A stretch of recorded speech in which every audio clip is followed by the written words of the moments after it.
My name is Stephanie Rosales. I'm an associate scientist with CIMAS and AOML, and I'm also the PI of the Mission Iconic Reef eDNA project. So today we're collecting eDNA samples for Mission Iconic Reefs. This project is really special because we're part of this amazing mission to restore 7 iconic reefs along the Florida Keys.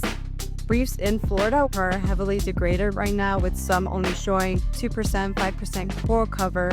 We're trying to use Omics, which is a type of genetic tool. And so the way we're using Omics is by sequencing parts of the DNA that we find in the water to see what fish and inverts and bacteria are found in unrestored sites compared to restored sites, and seeing how this restoration project is actually helping biodiversity and how it changes species populations.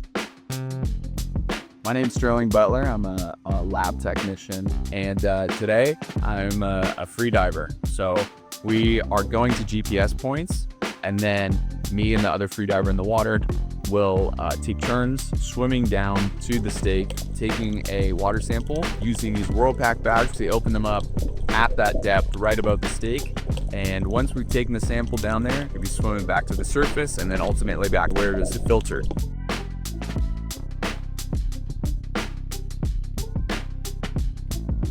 All right, so my name is Francis Serrano. I'm the captain here today.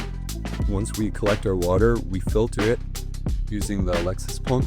Here are our collected samples for the day, resting on ice, and they're filled with preservative. That keeps the DNA maintained and prevents degradation of the samples until we can get back to the lab and do DNA extractions or further processing. We can also store them at -80 or -20 until we have more samples to go ahead with lab work. So we're really excited to be processing these samples, and we're even more excited about the data they're going to produce to help management at Mission Iconic Reefs.